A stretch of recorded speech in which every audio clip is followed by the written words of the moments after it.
নমস্কার বন্ধুরা, ট্রেন্ডিং বাংলায় আপনাদেরকে স্বাগত। পশ্চিম এশিয়ার রাজনীতিতে হঠাৎ করেই নতুন সমীকরণের ইঙ্গিত।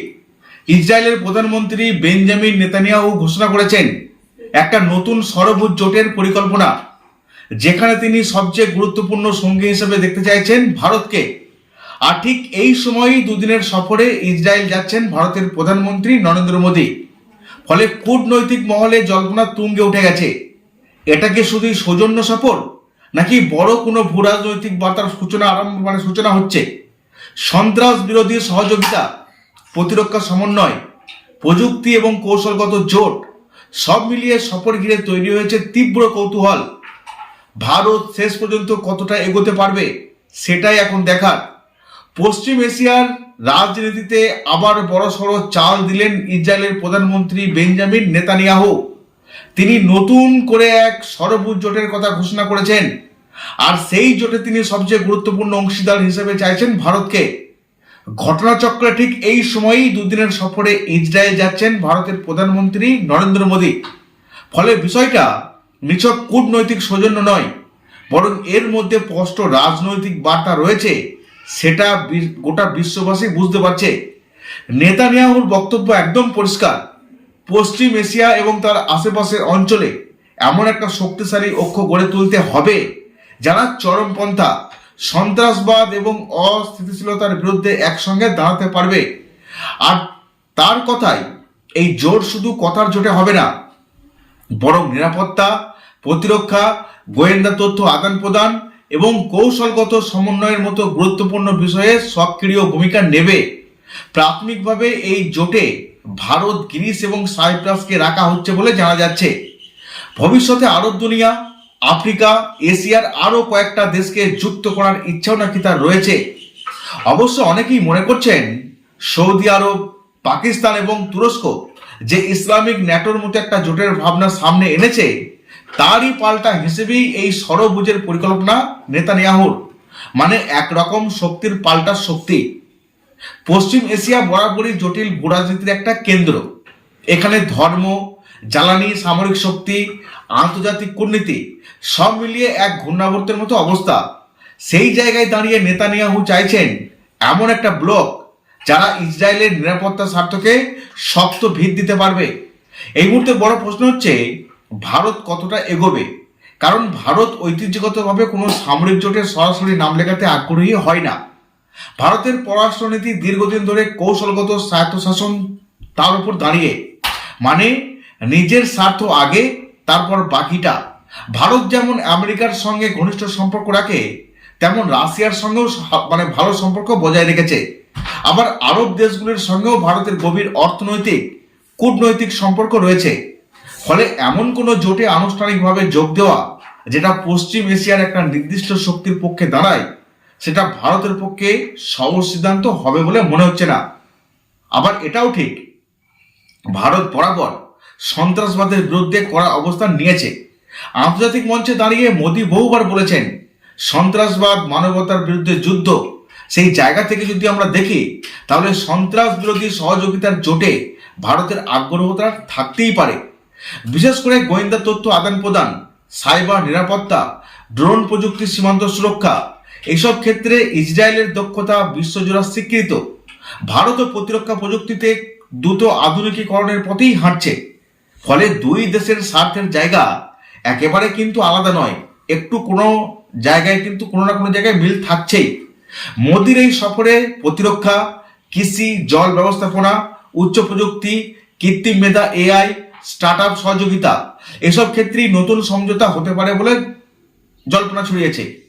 গত কয়েক বছরে ভারত ইসরায়েল সম্পর্ক অনেকটাই ভালো হয়েছে। আগে সম্পর্ক ছিল পর্দার আড়ালে, এখন অনেক বেশি প্রকাশ্যে চলে এসছে। সামরিক সরঞ্জাম থেকে শুরু করে কৃষিক্ষেত্রে ডিপ সেচ প্রযুক্তি, ইসরায়েল ভারতের উন্নয়নের নানা ক্ষেত্রে গুরুত্বপূর্ণ অংশীদার হয়ে উঠেছে। কিন্তু আন্তর্জাতিক রাজনীতি শুধু উন্নয়ন বা প্রযুক্তির সমীকরণে চলে না। এখানে রয়েছে নৈতিক প্রশ্ন, গাজা পরিস্থিতি, ইসরায়েল হামাস সংঘাত, ফিলিস্তিন ইস্যু। এই সব বিষয়ে বিশ্বজুড়ে বিতর্ক চলছে। বহু দেশ ইসরায়েলের পদক্ষেপের সমালোচনা করছে। আর এই প্রেক্ষাপটে মোদির সফরকে ঘিরে দেশের ভিতরেও রাজনৈতিক প্রতিক্রিয়া তৈরি হয়েছে। বিরোধীরা বলছে বিশ্ব যখন সমালোচনায় সরব, তখন এই সফর নৈতিক অবস্থানকে প্রশ্নের মুখে ফেলতেই পারে। আবার সরকারের সমর্থকরা বলছেন, আন্তর্জাতিক সম্পর্ক আবেগ দিয়ে নয়, বাস্তব স্বার্থ দিয়ে বিচার করতে হবে। আরেকটা বড় বিষয় হলো ভারতের আরব দুনিয়ার সঙ্গে সম্পর্ক। উপসাগরীয় দেশগুলোতে লক্ষ লক্ষ ভারতীয় কর্মরত, জ্বালানির বড় অংশ আসে ওই অঞ্চল থেকে। সংযুক্ত আরব আমিরশাহী, সৌদি আরব, কাতার, এই দেশগুলোর সঙ্গে ভারতের অর্থনৈতিক সম্পর্ক অত্যন্ত গুরুত্বপূর্ণ। ফলে এমন কোনো জোটে নাম লেখানো যা আরব দুনিয়ার একটা অংশের কাছে সন্দেহজনক ঠেকতে পারে, সেটা ভারতকে হিসেব করে দেখতে পারে। ভারত বরাবরই চেষ্টা করেছে ইসরায়েলের সঙ্গে সম্পর্ক রাখার পাশাপাশি ফিলিস্তিনের পক্ষে নৈতিক সমর্থন বজায় রাখতে। নেতানিয়াহুর দৃষ্টিতে অবশ্য ভারত এক বড় শক্তি, বিশ্বের বৃহত্তম গণতন্ত্র, দ্রুত বাড়তে থাকা অর্থনীতি, সামরিক শক্তি সব মিলিয়ে ভারতকে পাশে পাওয়া মানে আন্তর্জাতিক মঞ্চে শক্ত ভিত পাওয়া। তাছাড়া এশিয়ায় ভারতের প্রভাব বাড়ছে। ইন্দো প্যাসিফিক অঞ্চলে ভারতের ভূমিকা এখন আগের থেকে অনেক বেশি গুরুত্বপূর্ণ। এই চারিদিকটা ভেবে নেতানিয়াহুর নজর এখন ভারতের দিকে, যাতে ভারতকে নিজের বশে আনা যায়। কিন্তু ভারত কি এটা করবে? ভারত কি নেতানিয়াহুকে সমর্থন করবে? সেই জায়গা থেকে পশ্চিম এশিয়ার রাজনীতিতে ভারতকে সক্রিয়ভাবে টানতে চাইছে এই ইসরায়েল। তবে সরবুজ জোট এখনই বাস্তব রূপ নিচ্ছে এমনটা কিন্তু ভাবার কোনো জায়গা নেই, এমন বলা যাবে না। এটা আপাতত একটা রাজনৈতিক ঘোষণা মাত্র, একটা কৌশলগত ইঙ্গিত বলতে পারেন। বাস্তবে জোট গড়ে তুলতে গেলে সদস্য দেশগুলোর মধ্যে স্পষ্ট চুক্তি, যৌথ কাঠামো আর নিয়মিত সমন্বয়, এই সবগুলো দরকার।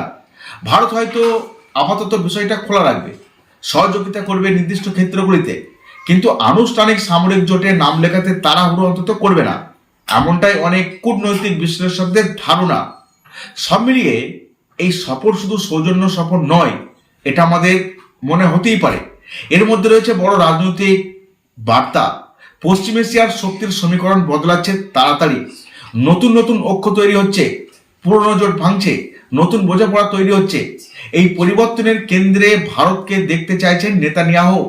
কিন্তু ভারত শেষ পর্যন্ত কতটা এগোতে পারবে, বা ভারত কতটা এগোবে, কিভাবে নিজের স্বার্থটাকে রক্ষা করবে, আর কতটা ভারসাম্য বজায় রাখবে, সেটাই এখন দেখার বিষয়। আন্তর্জাতিক রাজনীতিতে চিরস্থায়ী বন্ধু বা চিরস্থায়ী শত্রু বলে কিছুই হয় না, থাকে শুধু একটা স্থায়ী স্বার্থ। সেই বাস্তবতা মাথায় রেখেই ভারত এগোবে বলেই মনে হচ্ছে। নেতানিয়াহুর স্বপ্নের সরবুজ হয়তো একদিন বাস্তব হতে পারে, হয়তো হবে না, কিন্তু এই ঘোষণা যে পশ্চিম এশিয়ার কূটনৈতিক মানচিত্রে নতুন আলোচনা শুরু করে দিল, সেটা নিঃসন্দেহে আমরা বলতেই পারি। এখন সবার নজর মোদির সফর শেষে ঠিক কি বার্তা আসে, আর ভারত নিজের অবস্থান কিভাবে স্পষ্ট করে। সব মিলিয়ে বিষয়টা শুধু একটা সফর হিসেবে থাকছে না, বরং এক বড় কূটনৈতিক পরীক্ষার মুহূর্ত। বেঞ্জামিন নেতানিয়াহু যে সরবুজ জোটের স্বপ্ন দেখাচ্ছেন বিশ্বকে, সেটা কতটা বাস্তব হবে তা এখনই বলা কঠিন। কিন্তু এটুকু পরিষ্কার, তিনি পশ্চিম এশিয়ার শক্তির সমীকরণ নতুন করে সাজাতে চাইছেন, আর সেখানে ভারতকে কেন্দ্রীয় ভূমিকায় দেখতে চাইছেন। ভারতের গুরুত্ব আগের থেকে এখন অনেক বেশি। এখন প্রশ্ন উঠছে, ভারত কি সেই ভূমিকায় নামতে প্রস্তুত? ভারতের সামনে সমীকরণটা সহজ নয়। একদিকে ইসরায়েলের সঙ্গে প্রতিরক্ষা, প্রযুক্তি এবং গোয়েন্দা সহযোগিতায় সুযোগ পাচ্ছে, অন্যদিকে আরব দুনিয়ার সঙ্গে দীর্ঘদিনের অর্থনৈতিক, কূটনৈতিক সম্পর্ক, এগুলো তো ভাবতে হবে। ভারত বরাবরই ভারসাম্য রাজনীতি করে এসছে, কাউকে পুরোপুরি খুশি করতে গিয়ে কাউকে শত্রু বানায়নি আজ পর্যন্ত। তাই এই জোটে সরাসরি ঝাঁপ দেওয়া ভারতের পক্ষে অতটা সহজ হবে না, বরং নির্দিষ্ট ক্ষেত্রে সহযোগিতা, কিন্তু আনুষ্ঠানিক জোটের দূরত্ব, এটাই বেশি সম্ভাব্য পথ দেখাতে পারে। আর আরেকটা বড় প্রশ্ন নৈতিকতার। গাজা পরিস্থিতি নিয়ে বিশ্বজুড়ে বিতর্ক চলছে, আর এই প্রেক্ষাপটে ইসরায়েলের সঙ্গে ঘনিষ্ঠতা বাড়ানো নিয়ে সমালোচনা চলতেই থাকবে। বিরোধীরা বলবে এটা নৈতিক আপোষ, সমর্থকরা বলবে রাজনৈতিক, মানে আন্তর্জাতিক রাজনীতি আবেগ দিয়ে চলে না, চলে স্বার্থ দিয়ে। সত্যিটা হয়তো মাঝখানেই কোথাও লুকিয়ে রয়েছে। শেষ পর্যন্ত ভারতের সিদ্ধান্ত নির্ভর করবে নিজের কৌশলগত লাভ ক্ষতির হিসাবের ওপরেই। যদি এই সহযোগিতা ভারতের নিরাপত্তা, প্রযুক্তি আর অর্থনৈতিক স্বার্থকে মজবুত করে, তাহলে দিল্লি নিশ্চয়ই পিছিয়ে থাকবে না। তবে ভারত এমন কোনো পথে হাঁটবেও না যাতে তার স্বাধীন কূটনৈতিক অবস্থান ক্ষতিগ্রস্ত হবে। এখন সবার নজর এই ঘোষণার পর বাস্তবে কতদূর এগোবে সরবুজ ভাবনা, আর ভারত কতটা সক্রিয় ভূমিকা নেয় সেদিকে দেখার জন্য সবাই মুখিয়ে রয়েছে। ইসরায়েল খুব চালাকি করছে, ভারত সেখানে থাকবে কিনা সেটা তো সময় বলবে। আর এই সরবুজ ভাবনা বাস্তবে পরিণত হবে কিনা সেটাই এখন দেখার জন্য বিশ্ব মুখিয়ে রয়েছে।